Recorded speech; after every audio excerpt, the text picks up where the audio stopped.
Kristen, I was going to cut all of that out. Oh, well, then never mind. Here, let's just start over. Okay. Hi. Hi. We are off to a really good start. We are. It's You would think, after 5 episodes. oh, no way. No way. We're Probably still- by like 100 episodes. Yeah. Maybe. 102, we will feel comfortable. Oh, perfect. That's matching our current Instagram follower count. So that's Oh, great. unintentional. Well, hey, this is our podcast, Haunted or Hoax. I'm And- Kristen. Yep, and I am Jennifer, and we are your hosts. Hostesses with the mostesses. But yeah, so this is Haunted or Hoax. If you're new here, this is our 5th episode. What we do is we take some haunted house ghost stories that we find interesting. I'm going to go through all the legends, the rumors, and sort of the experiences people have. And then Jennifer goes through the history, and we sort of just see if we have the impression of if it's really haunted or if it's just all made up BS. And then what else do we do, Jennifer? Well, I think you just did an excellent job forming a synopsis. Right, but we also What else can I add to that? We also go on ghost tours once a month, or at least that's the goal. And we'll get some stories, do some research on the fly, record, and then kind of give you a rundown of what we think of the stories. Because as we saw in Abercorn, the ghost tours don't always stick with the history. Exactly. And, I think that the last few episodes that we've had have been really interesting mix of like really out there stories and maybe not so matching up with the legends with the history. And I think that we're kind of following the trend of really interesting takes and really interesting deep dives with today's story. Yeah, I agree. So what are we doing today? You know, right? I do know. Last episode, we kind of told you guys we were going to go and take a trip to Tennessee in our minds, not physically, of course, but we are going to be going and covering the Bell Witch Cave. I almost said Blair Witch, but it's not. It's the Bell Witch Cave in Adams, Tennessee. Yes, and it's interesting that you said Blair Witch because there was some speculation that they were kind of one and the same. Yeah, that the story kind of inspired that movie. Yeah, turns out the Blair Witch tale has only been around since, I know, shockingly, the 1990s.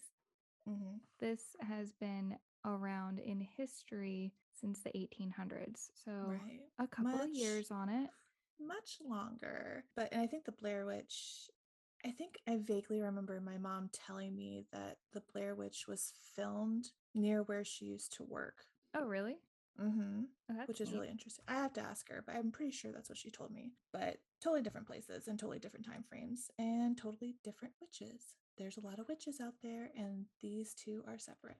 You want to go first today? I shall go first and let you know all of the hauntings and a little bit of the rundown of what the legend of the Bell Witch actually is. I got all my sources from thebellwitchcave.com, the Tennessean.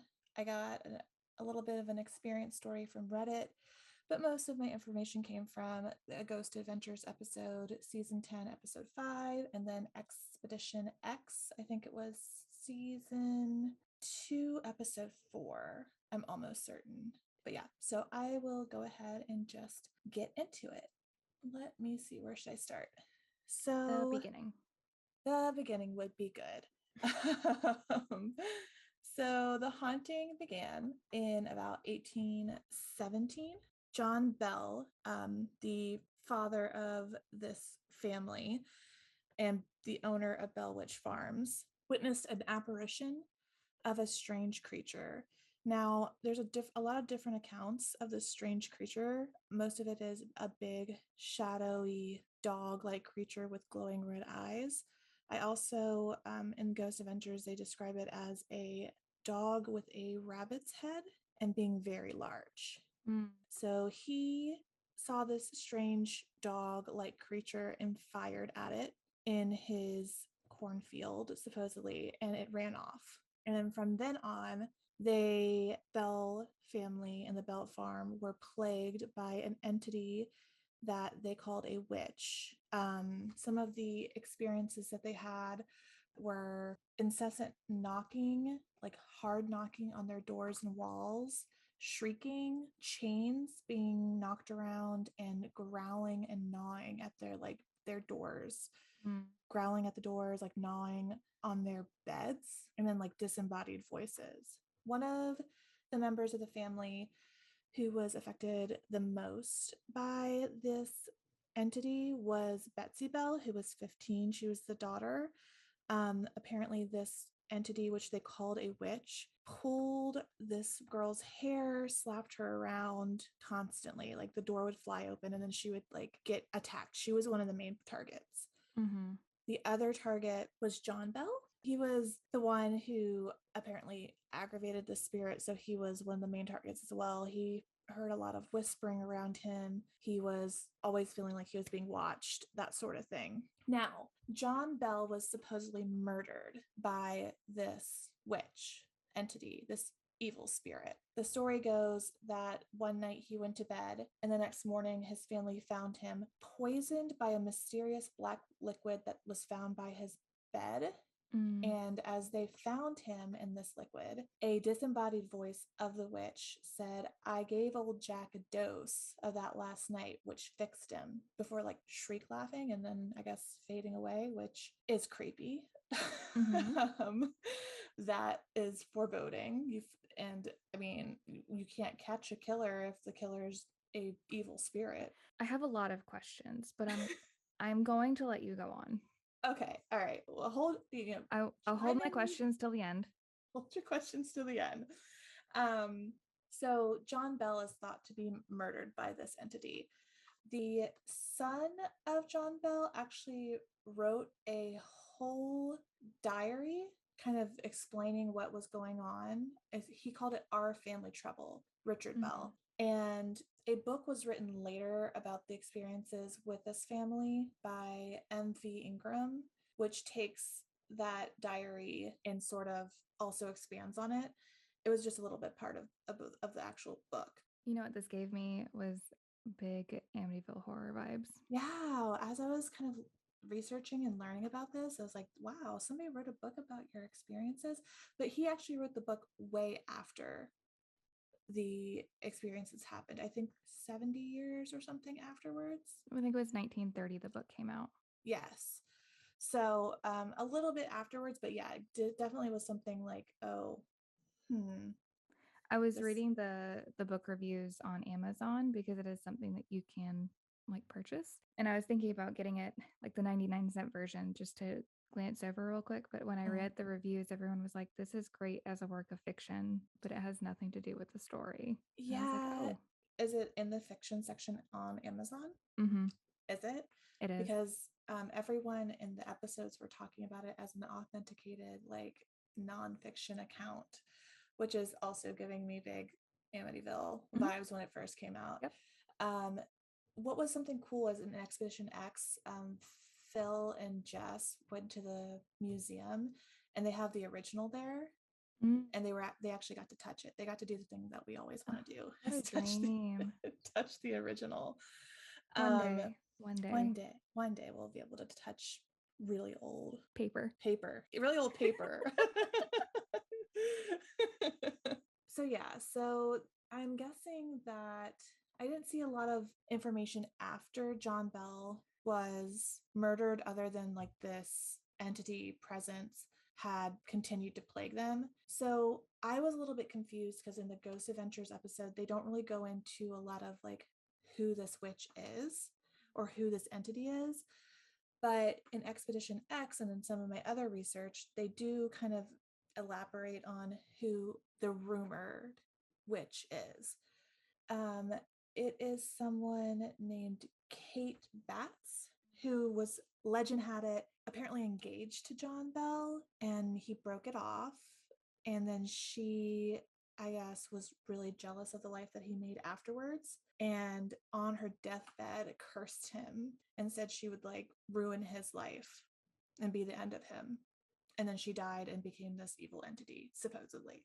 which I will tell you all about that. I hope you do, because that seems really confusing to me with the story that is also he pissed off this dog-like creature and that's how everything started. Mhm. It's not really matching up to me, but maybe you have something that kind of brings both of those together. I have a way to illuminate a lot of things.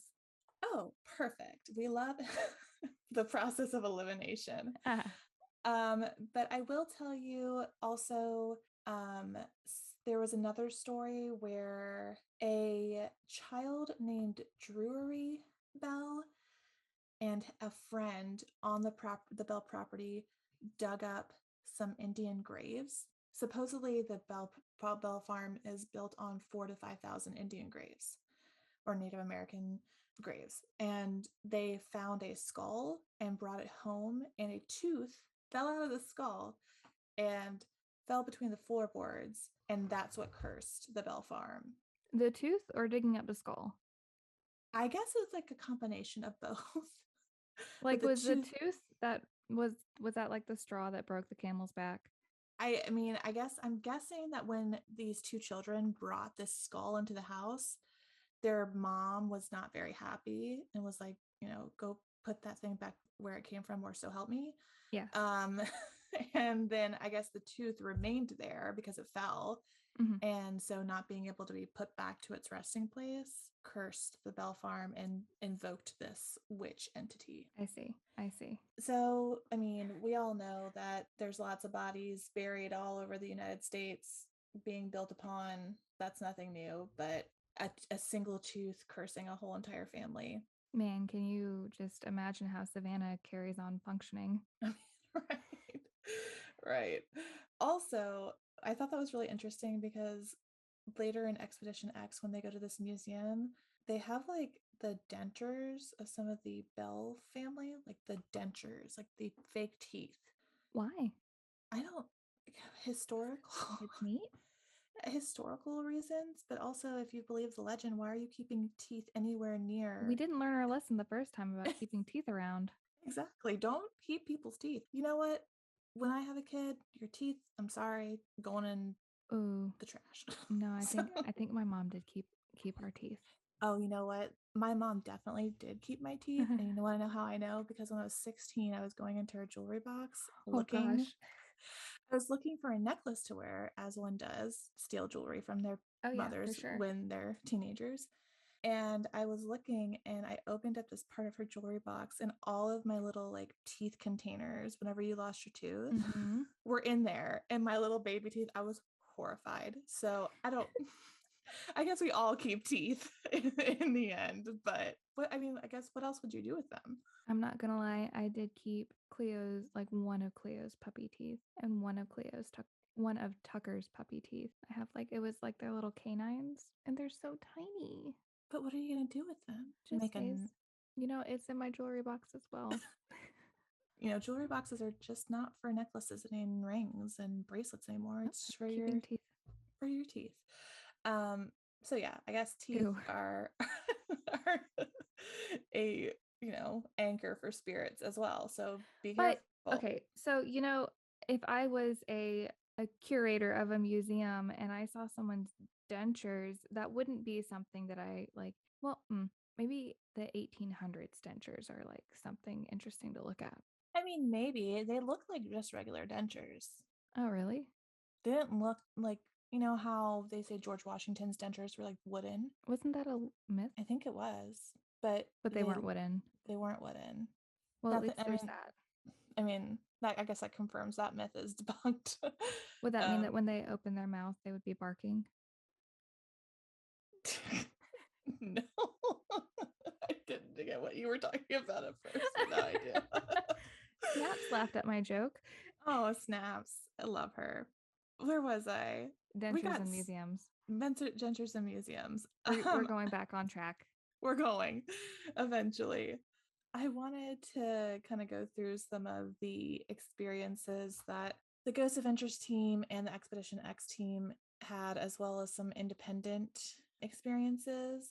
Of course, Zach Bagans and his whole team of people are just a touch over dramatic, just a touch. They visit Drury Bell's house where the supposed tooth is, and it's apparently still standing at the time of this recording, this filming. So they go in. It's very rundown. It actually reminded me of a few old buildings that my grandfather has on his farm, just very like obviously not upkept. Windows are broken. So they go into this house and take a little look around. They have a what is called an SB11 spirit box with them, which basically looks like two spirit boxes smashed together. I don't That's what get the why. SB stands for. Smashed box. Smashed box one, two of them into one. Mhm. I don't understand what two spirit boxes. If you don't know what a spirit box is, it's a basically it goes really fast between radio frequencies, and supposedly makes you hear spirits once they come through and use the energy to actually focus them into a word. How two of those instead of one does anything better, I don't know. Maybe there's like more energy. More things for them to focus on. Yeah. So they ask for the spirit box to make any sort of entity known. They get a voice that they claim says Indian when they ask what land they're on, and an orb shoots into the spirit box. I did see the orb, Mm-hmm. and I don't know if it said Indian. When I closed my eyes and kind of listened to it, I actually thought it said idiot, but maybe that's just my own bias. Um, That's projection. that's just projection onto the spirits. They also say that they hear two male voices say careful and you may when they asked who killed Drury's dad, John, and they feel a rush behind them. The house shakes and Zach's camera breaks. So that was all in the house. When they actually go to the Bell Witch Cave, they meet up with a descendant of William Porter, who the legend says actually tried to catch the Bell Witch and kill her. He threw a blanket over her head and like caught her, but then she, I guess, disappeared, became a spirit and then flew out of the house. So he wasn't successful. I see. You know what I'm saying? Like if you like put something over a ghost in a form and then it like disappears, like a sheet. Have I'm you ever so. have you ever Are you put a sheet? asking if I've ever put a sheet over a ghost before? No, yes, but no. Have you ever seen the Paranormal Activity where they do that? Where they. I know it said that that was a real movie, but Kristen, that was not real. I know, but it's like the same concept in this legend. I'm just that's what they said happened. He threw This the all sheet. this all ties in to my questions that I'm holding until the end of your TED Talk. Okay. Well, listen up because he did that. And they meet up with the descendant of this man who did that, who almost killed and captured the Bell Witch. And the man who did that was named William Porter. His descendant is also named William Porter. Mm. So William Porter Jr. meets them in the cave. And he's totally, for some reason, down with being bait for this ghost. The team actually calls him like trigger object for this, which I don't like. Don't call a person a trigger object for your ghost hunting needs. It's not something that I particularly would want to be called. Would you rather than be called bait? I would rather than be called the person that we're first sending down there. Our first Victim? I mean, I guess. I don't know. Nothing sounds good. Well, Sending nothing any will sound good coming from out of Zach Bagan's mouth. Like That's true. our first person of interest, like he wouldn't say something like that. Yeah, that would be too nice for him. But they send him down first. He talks a little bit to the spirits, and he hears rocks being thrown at him, like a lot of like rock falling Mm. noises, which they're in a cave. The raccoon from Eloise followed them over there. Exactly. But that's the thing is that they're like, oh my God, there's rocks being thrown at him. I was like, yeah, dudes, you're in a cave. Like, rocks are probably going to fall all the time, especially because they were using this like infrasound experiment. Yeah, the woo woo woo woo. They got Yeah, real techie in that episode. they did. They had a lot of things going on. They had like the speaker vibration stuff, and then they had these poles that looked like really long lightsabers all around the cave that were going to supposedly light up this portal, which Zach thinks that there's a vortex for spirits to come through. I love all of those words. It's just a lot of ghost hunting vocabulary in this episode. So he hears some sort of things getting thrown at him. Just as one of those lightsaber poles lights up, indicating there's a spirit around, he turns and his camera gets like this pig grunting sound, which again, Eloise is just following this case, I guess. Or it's Jody at this point. Oh my gosh, they're all meshing together at this point, which is, I didn't even think of that until now. Jody's connection with this Oh, pig no, grunting. when I heard that pig grunting, I almost text you in all capital letters, Jody's back. It started here in the cave. But Zach kind of attributes that to her taking on, the Bell Witch takes on strange animal forms. I So it could be her. As William Jr. leaves the cave, there's a disembodied voice groaning. And so things are popping off. They decide to all go down there to break down these poles. And it's just a fucking circle of dudes getting dizzy and complaining about their emotions, which, guys, you can open up as much as you want. I love to see emotion from men, but these people, They were so hyped. they were so just really, I don't even know if it was like a ghost portal that was actually opening up or just them all getting high off of everybody else's emotions. There was a But lot of feelings in that cave that night. so many feelings. Zach gets dizzy. They all end up on the ground. Yeah, Zach almost falls over, which he says he like almost falls over because he gets dizzy. But I've come to realize watching the show, Zach is actually really, really clumsy and he trips a lot and he blames it on ghosts, and it cracks me up every time. So Aaron does this meditation where they have the infrared camera on him and he attempts to connect with the spirits there. And the hole behind him is like this like icy blue, indicating it's really cold behind him. Mhm. And it keeps changing and cold temperature. There's a, what they say is like a figure with antler like headdress that comes out of the blue infrared, which I think is a stretch. I also think that this is also again a cave. It will be cold. It would be cold. I think I read that it stays about 58 degrees year around, so it's cold. They don't capture any ghost stick figures on their walk into this cave later. Like they have one, the camera they have where they can see spirits in a form of stick figures. Yeah. They don't do that. They do that later and they don't find anything. Billy is also affected by the spirits at some point in this cave. He says that it feels like his spine is being ripped out and he feels really sad and he has to step outside and take a break. And he actually goes to the gravesite of John Bell later instead of going back into the cave. So he was emotionally affected by the spirit. Aaron says he sees the form of an Indian chief watching them. And then towards the end of the episode in the cave, Aaron and Zach are walking along and they find what looks to be a freshly dug grave, and he's talking to this like dark corner of the cave asking if they're there and if they're mad, and asks for a sign as an orb, which they capture an orb right as he says that, and then they get an EVP which they say is "Here I come." And again, this might be projecting, but when I listened to it, I heard "You're a not so nice word." So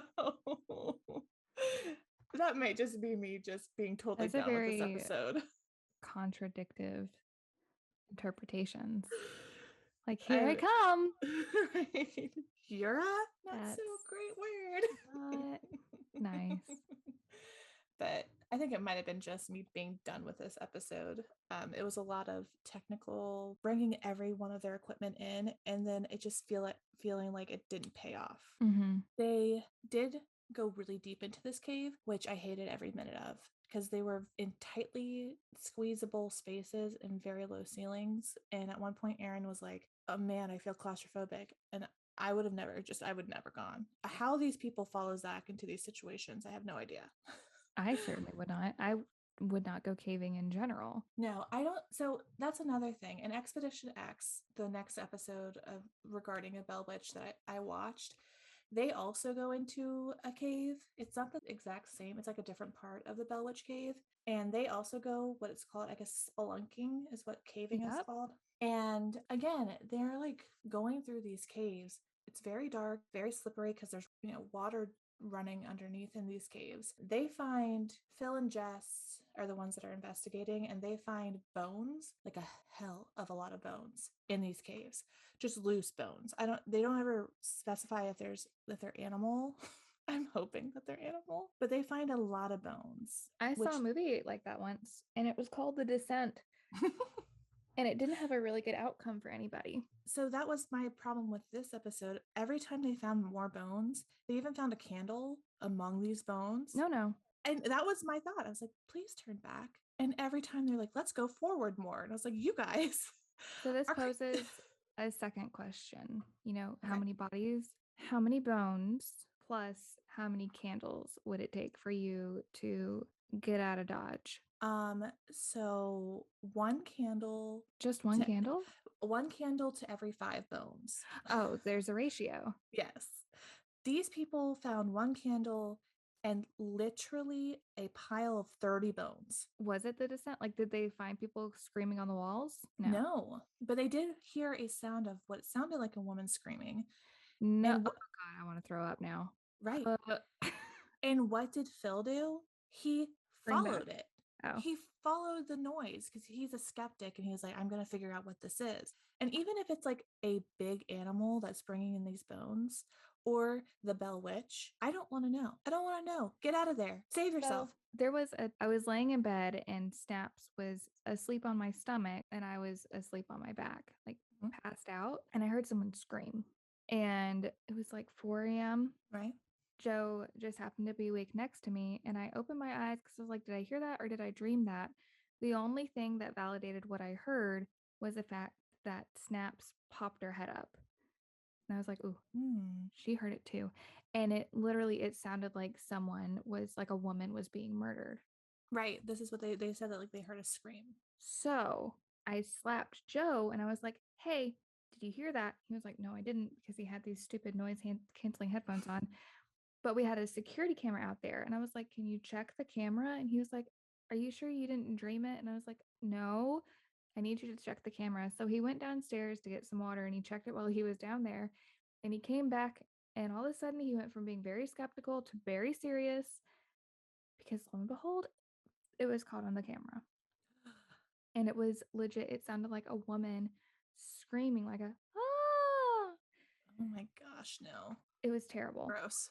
So we looked into it. There's an ending to the story and it makes sense. Bobcats.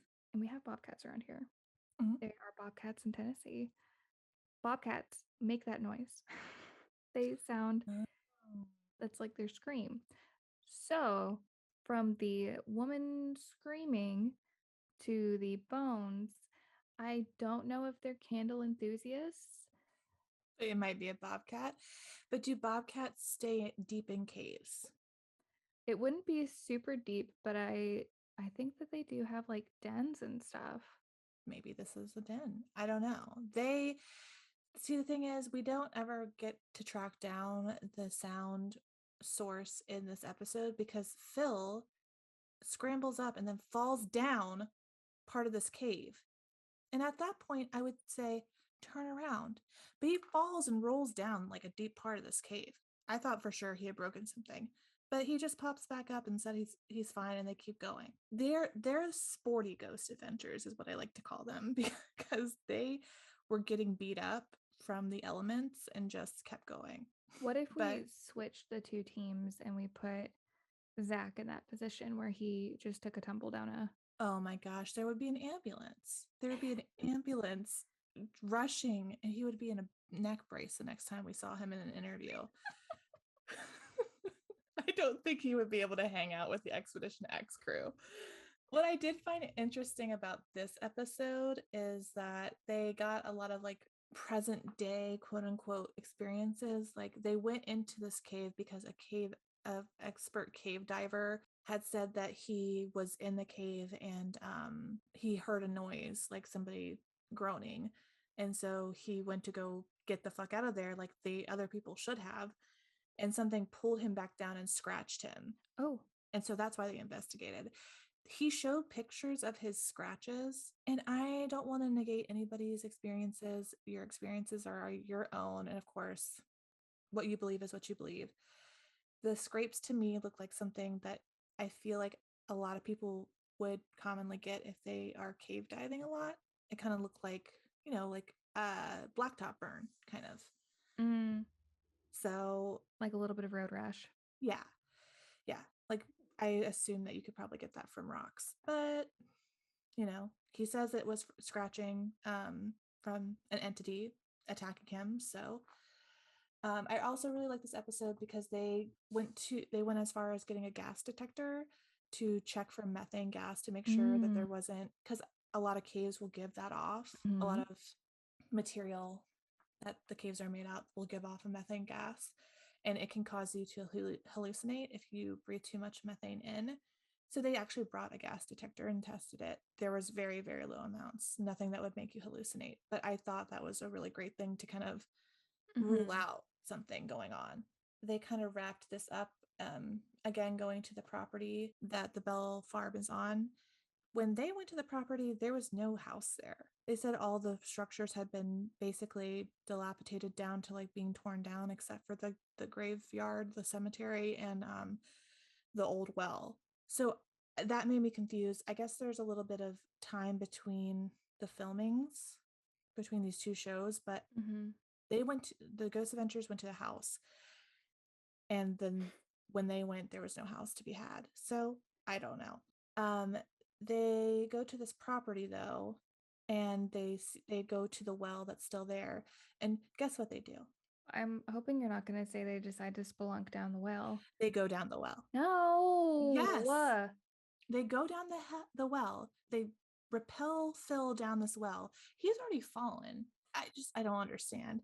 And what does he find down the well? Huge scratches, like as if something's trying to climb out of the well, which gave me big ring vibes, and a clump of human No, no, hair. no, no, no, no, no, no, no, no, no, no, no, no, no. It's so gross. And what does he do with his hair? Do you know what he does with his hair? I don't know. I'm going to throw up. He puts it in his pocket to bring up to show this girl. And he brings it back up because he has to rush back up, because while he's down there collecting hair, she's up there and she hears something behind her, like rustling in the corn. So he comes up and shows her this hair, which she rightfully says, "You can keep that.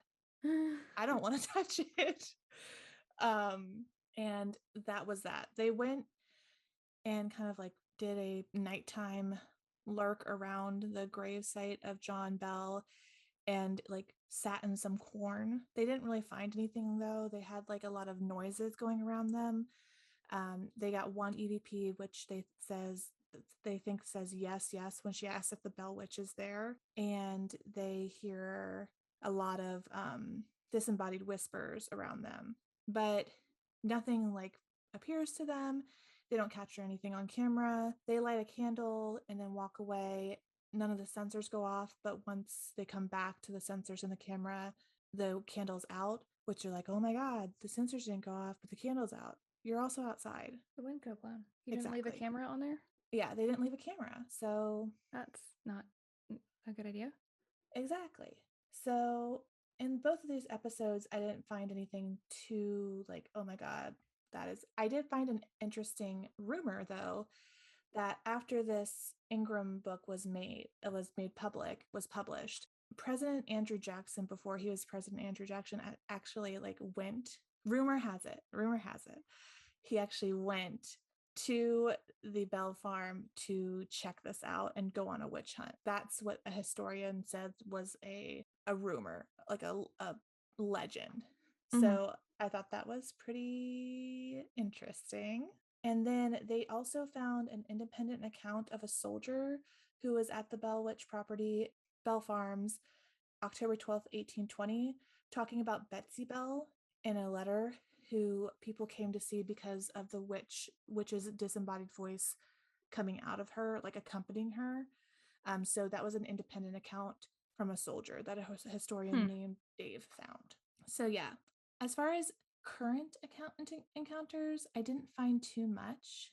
In 1986, two Tennessean staff writers went to go stay in the Bell Witch to do a story on the haunting. They did not last the night. They left after hearing strange sounds coming from deep within the cave. They also found a whole bunch of brown recluse spiders in the cave and decided that they should probably not sleep there. But they did say as they were heading out after they heard some strange noises and rocks falling, when they got to the gate of the Bell Witch Cave, they heard like a horrific shriek, and that just pushed them out even further.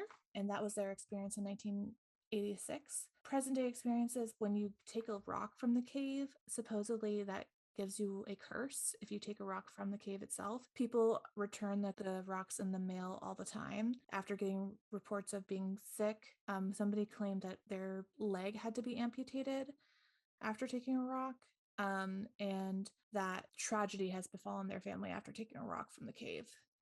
So maybe just don't take rocks from places that are supposedly cursed and haunted. And then my last encounter was from a anonymous source from the No Sleep Reddit. They said that they went to Bell Witch 10 years ago and they just went for fun with their friends while they were in college. They lived in Kentucky, but where Adams, Tennessee is, it's not that far of a drive. They were getting ready to leave the cave, and the person who wrote this jokingly said, like, Kate, show yourself, and said they immediately heard something whisper, but they couldn't make out the words. He dismissed it as, tour goers ahead of him talking.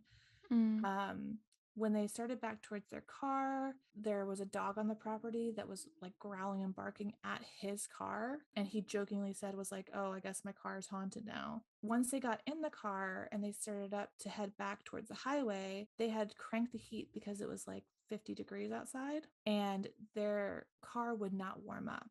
Even though like the heat was on full blast, they all felt so freezing, like they couldn't warm up. They also felt like something was trying to make them like cry, like invoke like emotion and make their eyes water or like make them sob.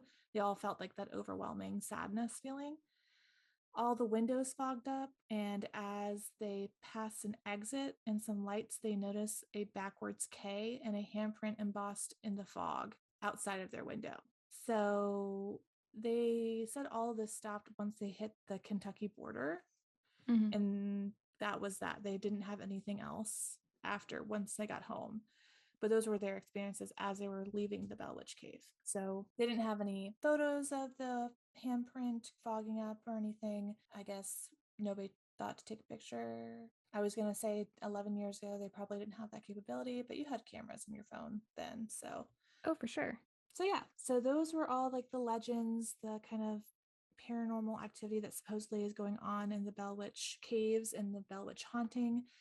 I will say that for being one of the most famous ghost stories and most famous haunted places in the US, we didn't find a lot of hard video evidence like I found with Eloise. So I'm currently on the fence, and I'm hoping that your history will sway me either way. I am here to help.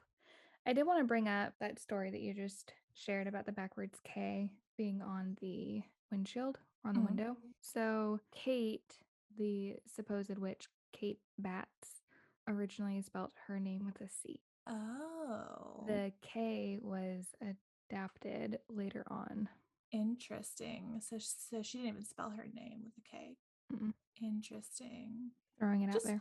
just one of the things. Unless Kate Batts was not the Kate that was the witch. I mean, that could be also the only thing that was ever mentioned in any like research I found as far as like the legend goes of the witch being Kate. It was Kate Batts. So what, I mean, Let me tell you all about it okay. after the break. Yes, let's take a break.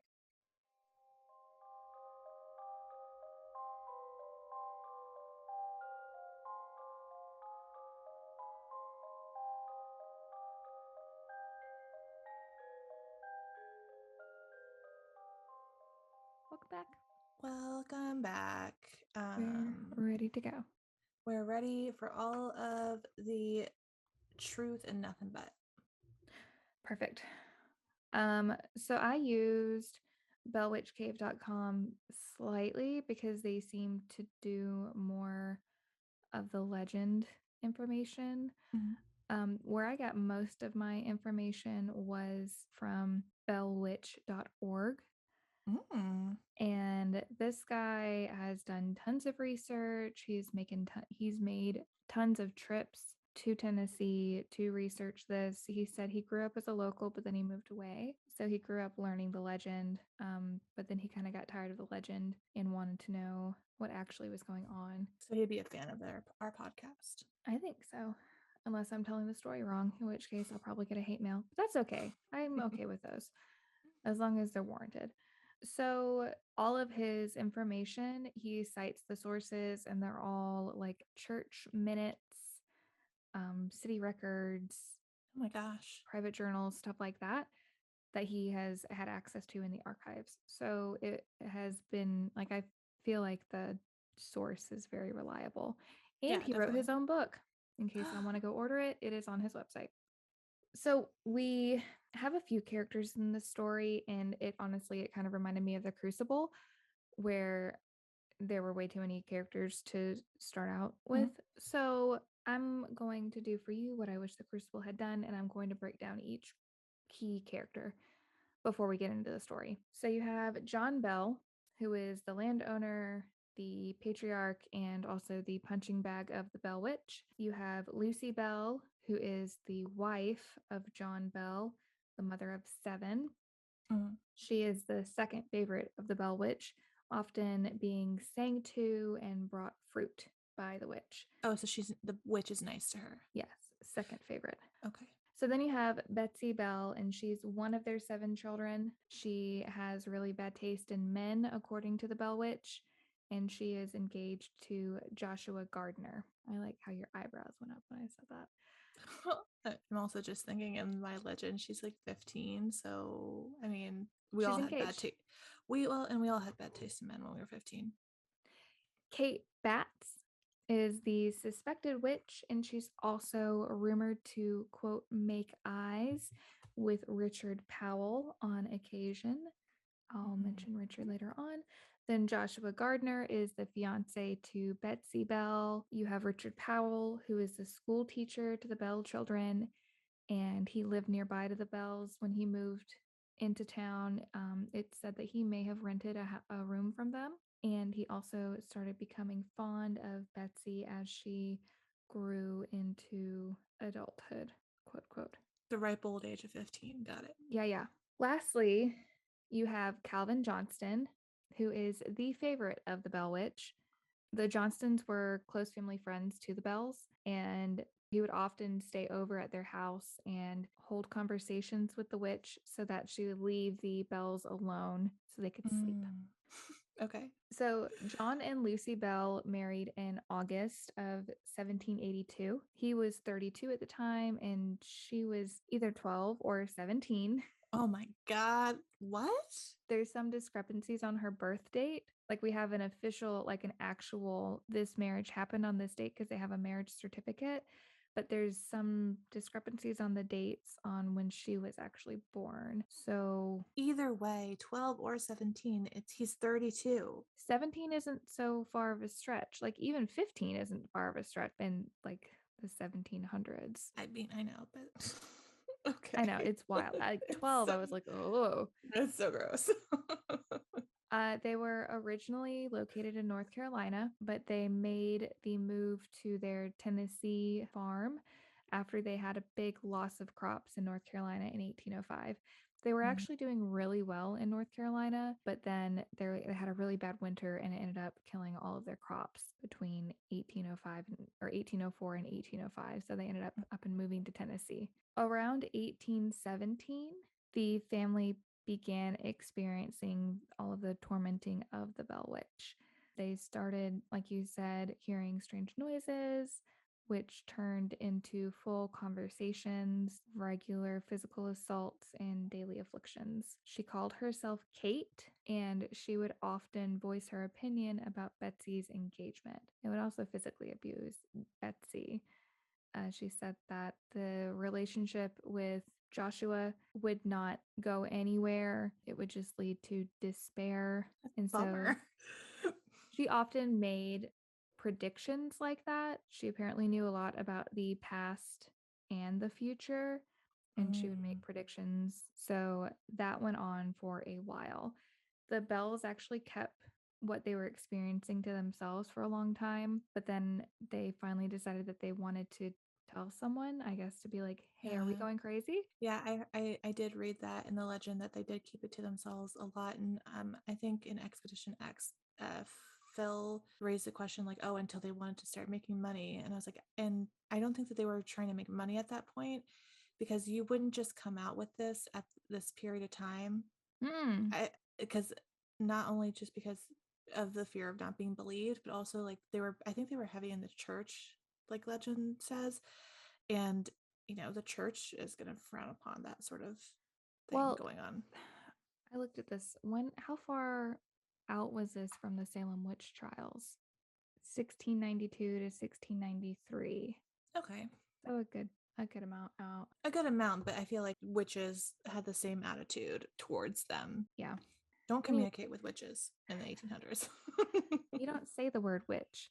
Yes. But they called their neighbors, the Johnstons, over and asked them to witness what they were experiencing. The Johnstons said, of course, and spent the night, and they did bear witness to what was going on. So then they decided to tell everyone about what the Bells were experiencing. Oh, okay. Just okay. Hey, will you come make sure that we're crazy? Don't tell anyone. Of course, I'm not going to tell anyone. And then the next day, guess what we experienced at the Bell Farm? Well, yeah, that's a little bit like this whole story is strange to me. So it actually became pretty sensational, and apparently people would come to visit the farm to see what was going on. Mhm. And over 3 years, Mr. Bell would suffer frequent experiences of throat swelling, twitching, jerking of facial muscles, and his health started deteriorating. Like I said, the Johnsons would come and stay at the Bells and speak with Kate regularly so the Bells could actually get some sleep and some rest. But that does not sound like any entity that I have ever known that just like decides to sit and have a conversation with you next to the fire. Right. Like this talkative spirit also is like tormenting this whole family, but then when the family's friends come over, it's like, oh, okay, I'll just leave them alone for right now since you asked so nicely and sat down and had a like cute little chat with me by the fire. I don't Yeah, that's weird. it is all very strange. So it's said that Calvin Johnston was the only man ever permitted to touch the witch. Mhm. He was actually allowed to shake her hand. He or his brother asked for the same permission, and she stated no, that his brother had pure intentions and his intentions were meant to harm her. Kate had a great deal of respect for Calvin, often using him as a basis of comparison for telling others of their faults. And she would often say, there's no finer man in this country than Calvin Johnston. Okay. So either this witch has a like wild crush on Calvin, or he just is he's like, no, no, no, I can communicate with her. This is what she's saying. I'm great. No, so she would, this is where my question comes in. What is she? Because she would have conversations with all different people. Like everyone from the community had experiences with Kate the witch. She would recite Bible verses to them. She would tell them their futures. She would tell them secrets about themselves that nobody knew. Like everyone, and she would be everywhere in town. Yeah, that's what kind of confuses me too, because in the legend, I heard she was both like an entity that could take on like several forms, like the form of an animal, the form of different animals, and then Hmm. the form of a human. Like she was like a shapeshifter Hmm. kind of entity. And then, a lot of the other stories, the legends like this kind of make her seem just like an actual like woman Right. with So magical powers. that's my question. Like he put a quilt over a ghost, but maybe it wasn't a ghost, but I guess maybe it was a ghost because she just disappeared from the she just Maybe like disappeared from the room. maybe she was a woman, she was a witch. And then she died and then carried on as an entity, and that's kind of where everything comes from. I'll get to the witch story in a minute. So the county itself, like this little town, Mhm. was so full of drama. And I imagine with how small it was, and it's also in the 1800s, and they're like in the middle of nowhere, Tennessee, there's not much going on. Right. But they were all the drama. All of them were the drama. Let me tell you all about it. Tell me, I live for small town drama. So, that rumor that Kate had some vendetta with Mr. Bell, Mhm. well, first off, they couldn't have been engaged because he didn't even live in Tennessee like previously. He lived in North Carolina, and he lived in North Carolina for a while Okay. Okay. before Yeah. he So moved to Tennessee. So they couldn't have been and engaged. okay, and Kate is like originally grown and raised in. Correct. She also could not have haunted him from the grave because she outlived him by 25 years. Oh, okay. All right. Makes sense. Yeah, You can't haunt somebody if you're not dead. So right. There is also a rumor that her and Mr. Bell had some dispute over a land thing, and that was not the case. However, the drama that happened was Mr. Bell was actually excommunicated from the church. Yes. He was a deacon at Red River Baptist Church. oh my And god. then this thing happened where Benjamin Batts, I'm like leaning so far and we're actually gossiping about these people. I can tell you, Benjamin Batts in 1816 filed a complaint with Mr. Bell. Mhm. And Benjamin Batts and Kate were not even closely related. They were very distant relatives. So Mhm. there was no like Vendetta. family feud going on. Yeah. Apparently, and I was typing this up and I was like, this is literally the most disgusting thing. So I am sorry, but it is a sign of the times. Here's your warning. Here's your warning. Yeah, I hate this. But apparently Mr. Bell had purchased a slave from Mr. Batts for $100. A few days later, Mr. Batts said that she was actually worth more and he reserved the right to resell her. Ugh. So Mr. Bell said that if he was going to sell her again, then Mr. Batts owed him $150. So I'll sell her back to you for $150 so you can sell her for more, Oh my god. which Mr. Batts paid. However, I guess after he thought about it, he got a little pissed off. So he said something to the church about it, and the church was like, "Well, that's a little not great, but we'll let it slide this time." So Mr. Batts got aggravated, and he actually filed a complaint with court for charging excessive interest. Oh my god. We're To talking about a which, person. mhm. Oh, this is gross. Okay. No, we're just talking about the money because that's all that matters here, I guess. Oh God, no. I mean, this it's just and like complaining to your church was like, did the church say it was not great because like he charged interest or because Mhm. this was like a person? No, of course not. I mean, Anyway, it's the early 1800s, still. so they don't really have that mindset. Like it's property, unfortunately. Hmm. So he was found guilty for charging excessive interest. And then the fact that he was found guilty in court was brought up to the committee in church. And so they had another hearing for the church specifically. And essentially, they threw a bunch of crap at him, like charges. And he was essentially charged of or found guilty of being a jerk. And But not for ex the right reasons. no. And he was excommunicated in 1818. He did try to petition for reinstatement to the church several times. And in 1819, the church put a committee together to review his report. And then in February of 1820, they agreed to review the committee's report, but with no luck, they still denied it. There was a scheduling to revisit the case, Mhm. but he died in December of that year. And the note in the church minutes was no committee meeting this month. Wow. Okay.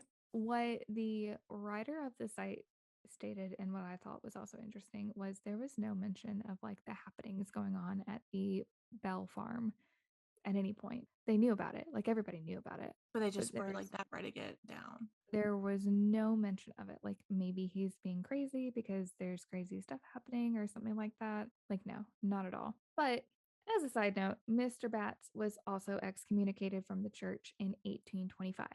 You want Oh, to guess okay. for what? I don't know, charging interest on another person. No, you will literally never guess, but I'm going to give you one more guess. Marrying a 11-year-old girl. That was a good guess, but no. What? He stole bacon. No. No, why? Why does that get you excommunicated, but having a slave and then like complaining about interest, like I mean, I don't it was the interest that got him excommunicated, though, not having I a know, I slave. know, I know. Just okay, so bacon. Like from a store or from somebody? I don't have the news report, Kristen. I just Just I just really like the idea of him like just walking into somebody's house and just like taking bacon off their table. Like they're sitting snatching the bacon off the plate. like they're sitting down for breakfast and he just walks in, he just takes the plate of bacon and is like, I'm gonna take this is mine now, and then walks out. Maybe that's why we heard the pig in the cave. Maybe It's Mr. Batts the it's whole Mr. time. Bats. He's the Bell Witch. So in 1820, it is said that Mr. Bell died of poisoning. Yes. However, the only thing I found on this website was that he died of his physical ailments, which seemed more like a neurodegenerative disease. Okay. Or was it? Bum, bum, bum. No, there's no evidence of the black strange liquid. I didn't see anything about that. Well, you never know. There's But no autopsy. there's no autopsy. But I'm going to give you a little bit more of a scoop. Okay. Grab your teacup because I'm about to spill it. So, hold on, I'm gonna hold my coffee cup just for good this idea. now. Good idea. So, Betsy did end up breaking off her engagement with Mr. Gardner, unfortunately. Oh, what a She shame. decided that she was worried that Joshua would suffer the same fate as her father because she'd been hearing, her father would die for 3 years. Like the witch was like, I'm going to kill you. And then he actually did end up dying. Right? And so she was like, well, I love this man and I don't want him to die too. So I'm going to go ahead and break it off. But don't worry, there's a light at the end of this Thank God. disaster. Who is there to save the day? But none other than Mr. Powell himself. Oh, you're not amused. What? Starting from the very beginning of the breakup, like day one, Mr. Powell was there to lift her spirits. He The brought school her, teacher, right? the school teacher, yeah. He would bring her flowers, Oh, recite her poems, and he'd go and visit her every day. okay, pause. Just please.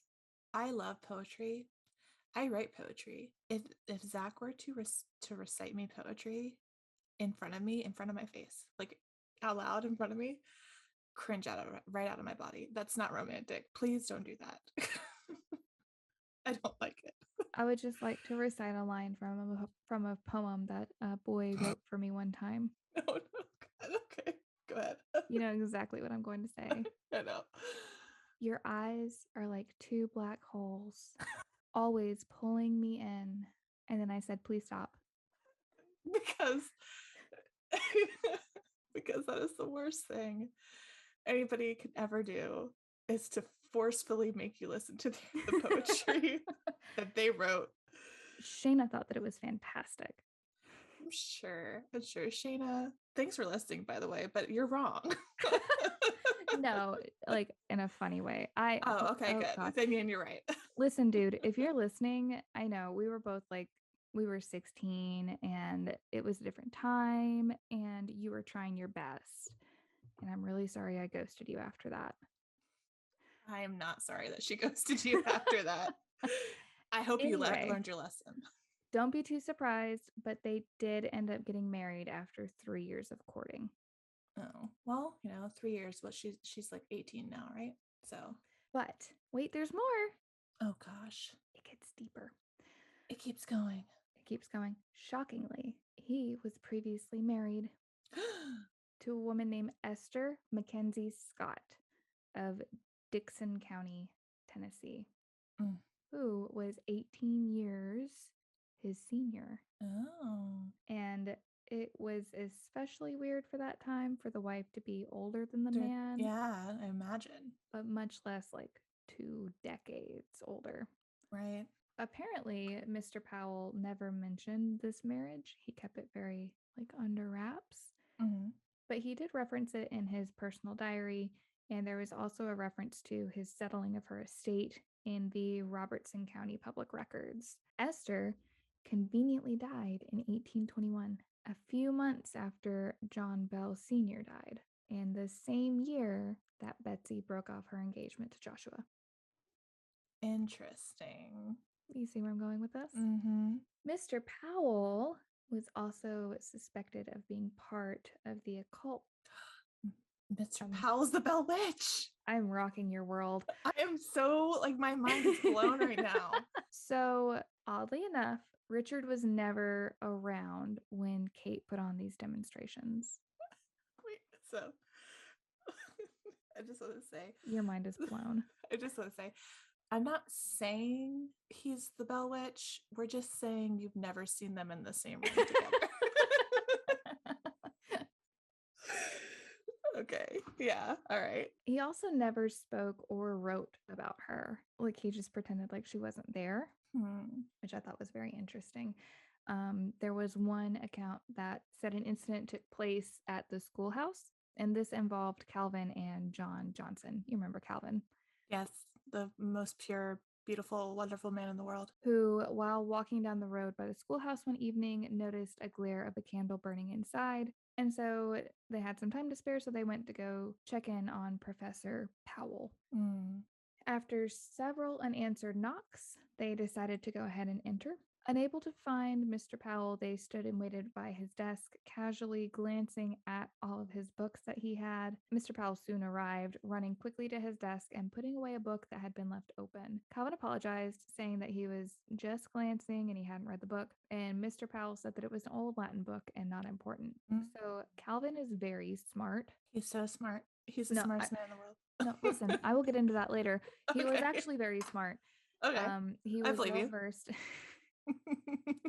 I've never met him, but he seems like a gem.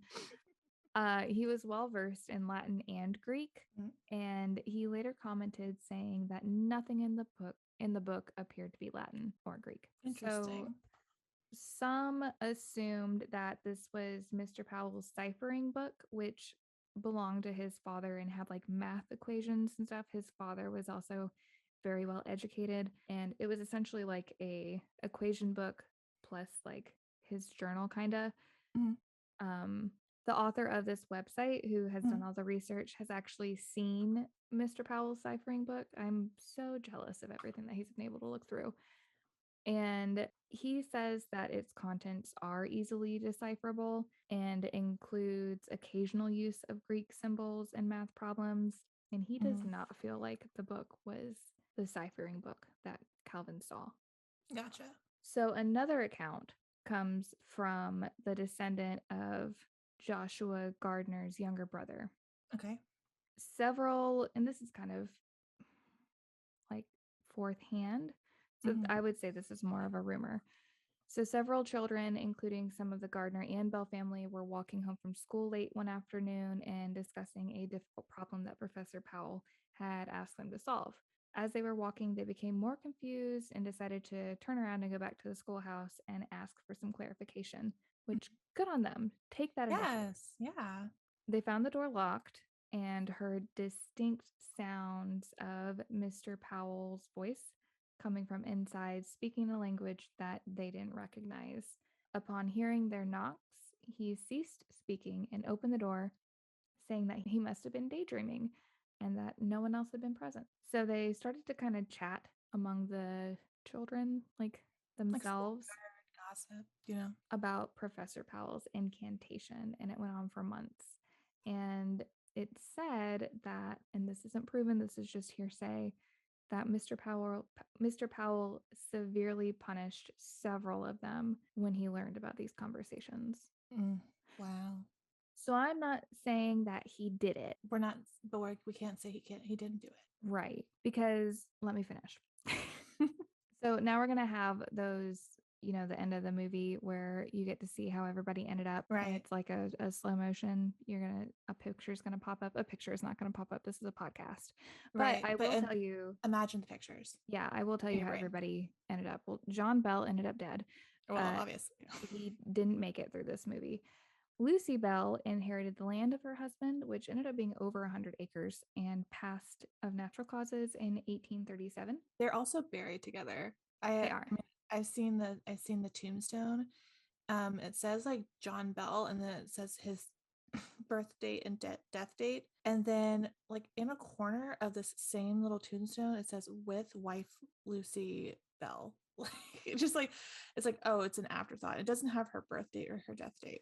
I Well, I thought, think the headstone was made in the 50s because the original headstone was on like that headstone. It says that the original headstone disappeared yeah, but still, I feel like I don't know, and give her nobody some. knew her birthday That's true. I mean, at least give her death date. I don't know. It was just a little bit. or put her in the same size font as everybody else. Exactly. So Betsy obviously ended up married to Richard Powell. She became a homemaker and a mother to 8. Hmm. Only 4 would make it to adulthood, unfortunately. So, as an interesting story, in 1849, the Saturday Evening Post published a story believed to be the first commercially published account of the quote, Bell Witch. And Elizabeth was implicated as being the culprit. Okay. So she got pissed and she threatened legal action if they didn't retract their statements. A public apology and retraction appeared in the later edition of the Saturday Evening Post. They were like, all right, and Oops, we'll apologize. It also be just in case she is the witch. We don't. my bad. She remained in the Cedar Hill area for many years and had the reputation of being a very witty and personable lady. Just like us. And later in life, around like 1874, she moved in with her daughter Eliza Jane, and she passed in 1888. Okay.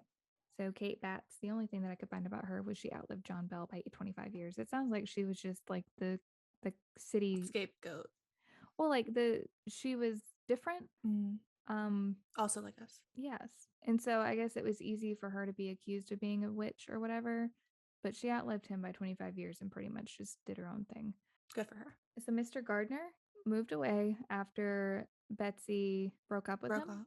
Mm-hmm. He moved away, married, became a father, was a great husband, and actually ended up becoming a very successful farmer. He also served as a magistrate for several years in Paris, Tennessee, and ended up owning more than 1,800 acres.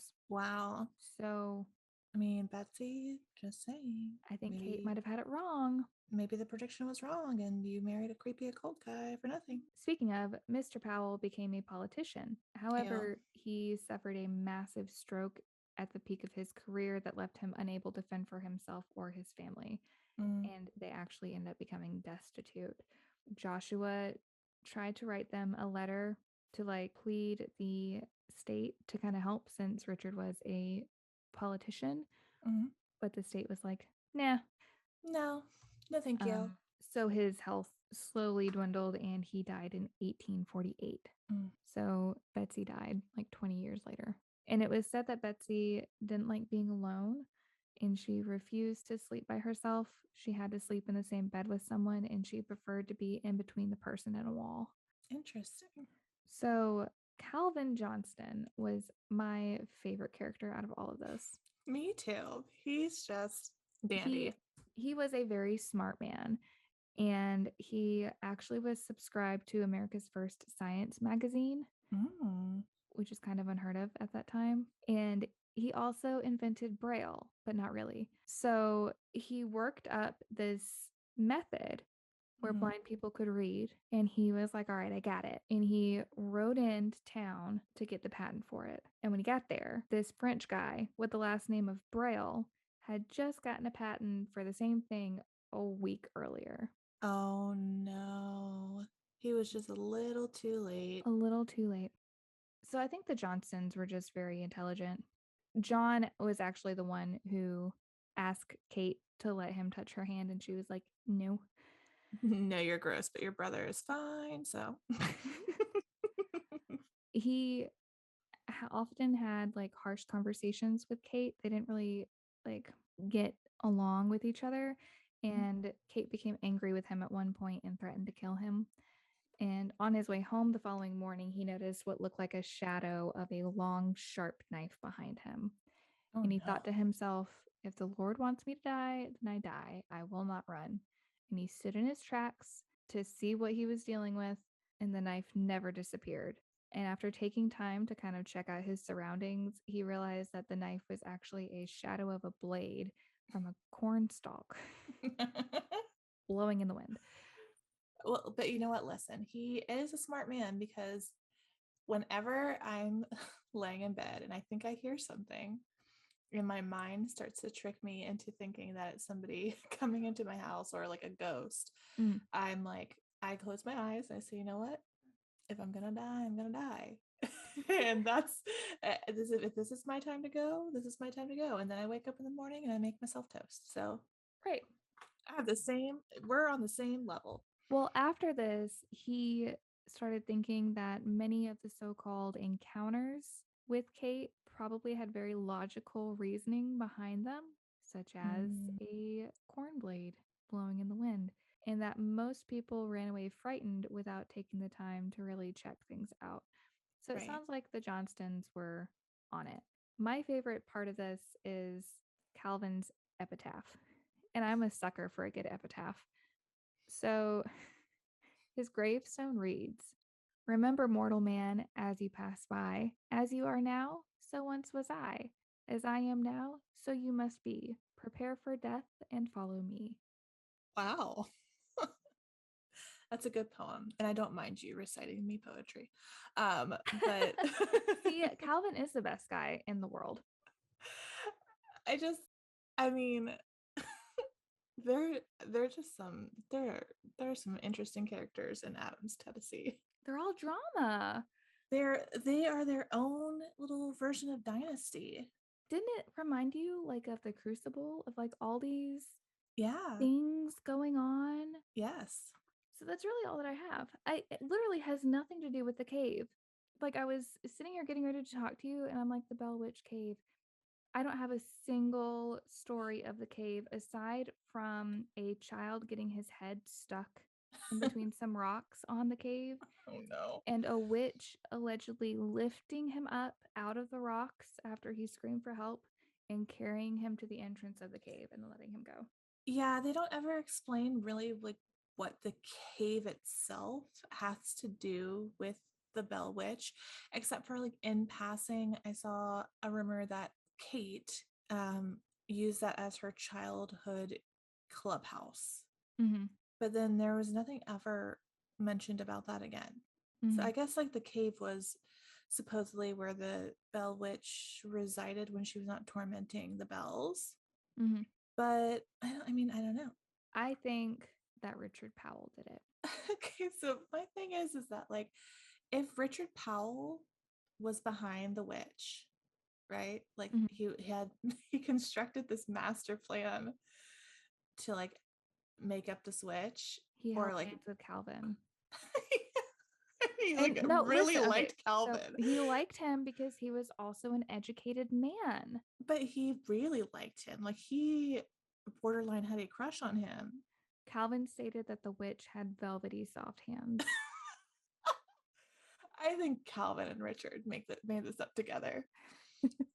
I think that Richard was like, okay, I really want Betsy. And Calvin was like, I really want everybody to love me. So let's make up this plan for this witch. And she can say that I'm the most wittiest, funniest, handsome, smartest man. And then she can also tell Kate not to marry Mr. Gardner because he's crap and you're great. So conveniently. Do we think that Richard killed John Bell and his much older wife? I don't know if he killed his Eliza. Wasn't that her name? I think so. There's so many names. Like the Crucible. That's right. But it would be, I mean, it would be convenient. Like, oh, the witch said that my dad was going to die. But I don't know if I really believe that. And then when it happens, like, oh, well, then I guess everything else she said, it kind of, you know. Yeah. So I mean, I don't know. This whole thing, just the history and the people involved, and then the paranormal findings and like the actual like witch cave legend is a whole mess. It's all messy. Well, I don't think anything is haunted, for one. You I think it's a think hoax? I think it's a hoax. I think the Bell Witch is a hoax. There might be something in the caves because like the Native American community was very big in that area, and Mm-hmm. it goes beyond the Native community, like the Native American community. It goes into the people before like the Native Americans that we recognize, like the Cherokee, the Chickasaw, those people, Mm-hmm. they were actually descendant from a group of people called the Mound Builders, and they were in like the woodland in the Mississippian area, and they were known for that name because they would bury their dead in in mounds. in mounds. Yeah, And that, I mean, and this and the graves, quote unquote, that I'm just saying quote unquote because I don't always believe that Ghost Adventures is showing you what really is is no at that kidding. location. But they are mound shaped. Mm-hmm.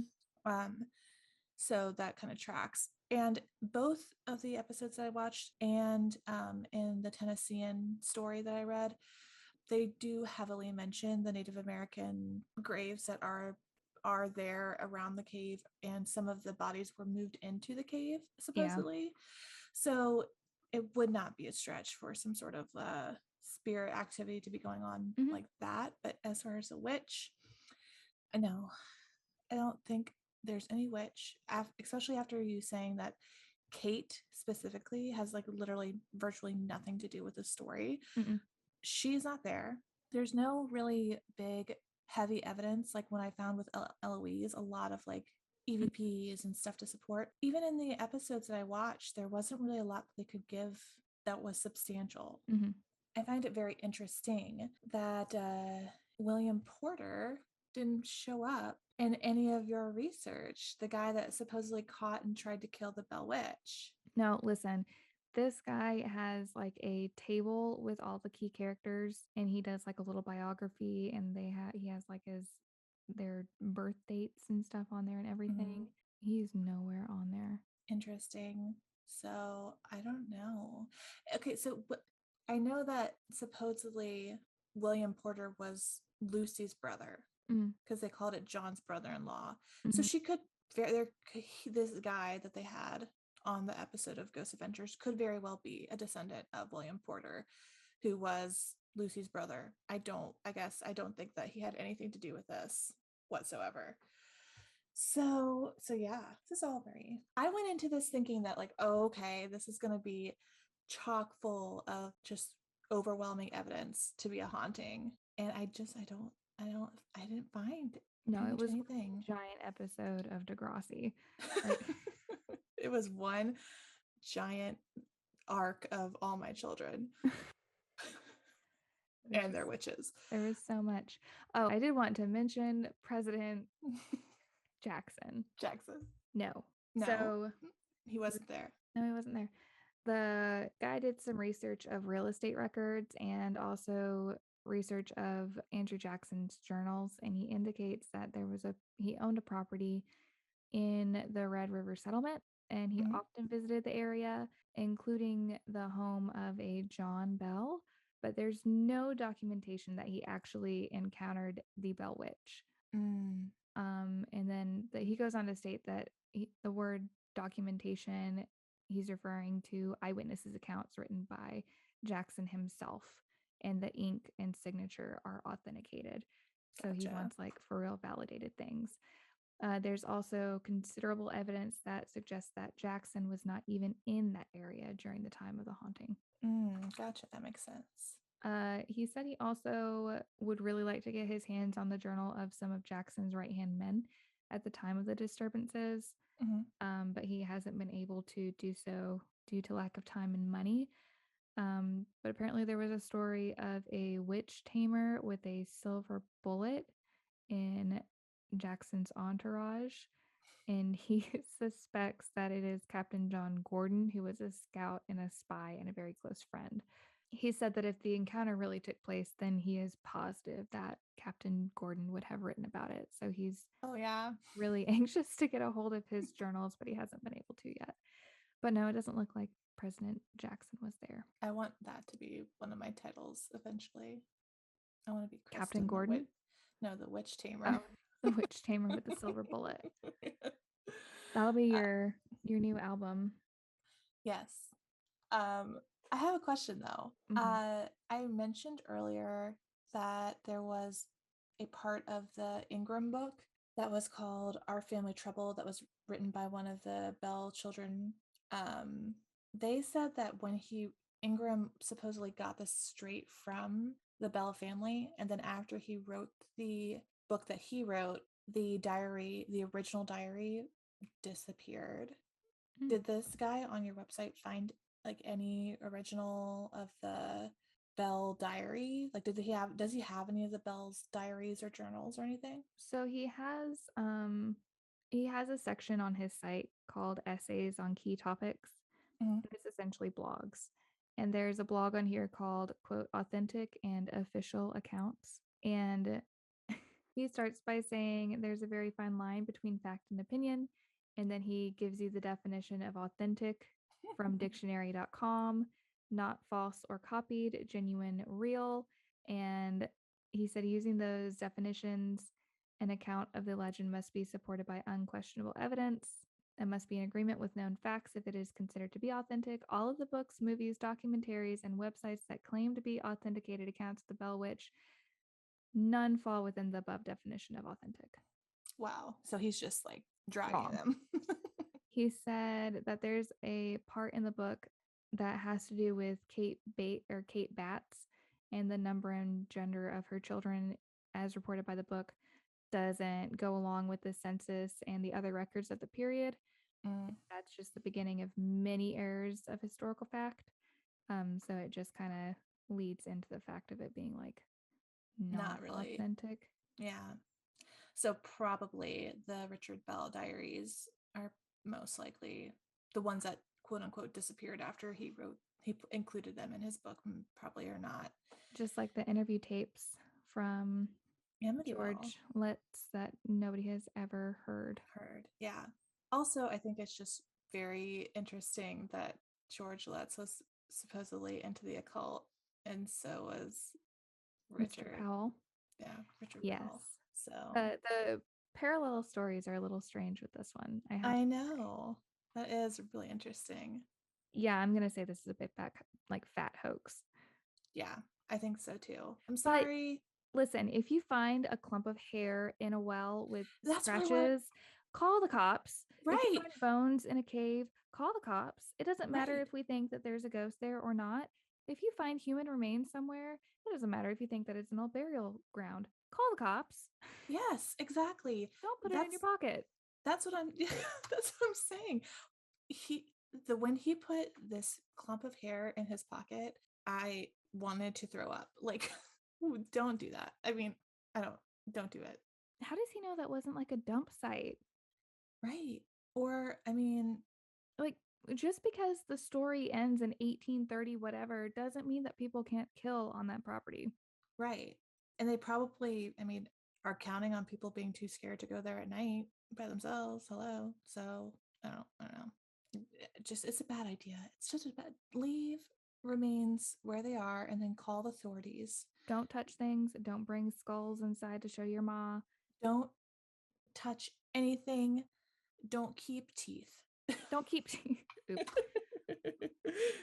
Kristen, I can't throw away my dog's teeth. Just, you can do whatever you want with your dog's teeth. I'm sorry to my future children. I won't be keeping your teeth. I don't know what I'm going to do with them, but You're going to end up keeping them. oh no. We're going to see a picture from Kristen in 10 years of her jewelry box with all 1,600 teeth in there. Oh no. Little do you know, you're the mother of Joe Biden. Joe Biden has so many teeth. It's ridiculous. I wonder if his mom kept his. We'll She see him has in a museum. she has six jewelry boxes. um, All right. but yeah, So, yeah, hoax. hoax, definitely. That was fun. That was fun. Let's see. What are we doing next week? Next week is going to be an adventure. We're going on a ghost tour. We're going to be going to take a trip to the coast and learning about some ghosts, which is very exciting. Mostly because I get to spend the whole weekend with Jennifer face to Ah, face. we're stoked. Yeah, And we we can't wait. cannot wait to share all of the details with you guys. Yes, but in the meantime, we are going to do a sage moment, and I have a little sage moment, I guess, plug this week. Since you are kind of we're going into the Christmas season, you know what I'm saying? Some people might be looking for some holiday gifts ideas. And this whole time that we've been doing this episode, I've been burning a candle called Dark Academia. It's from one of our dearest friends, Maxie. Zach went to high school with her, where they went to college at the same college, and she started dating one of Zach's friends. We're all very close, and she opened up her own candle company on Etsy. It's called Scaredy Cat Candle Company, which I think is Oh, just cute. the cutest name. And what she does is she makes candles based on like literary themes and like well-known books, like characters and stuff.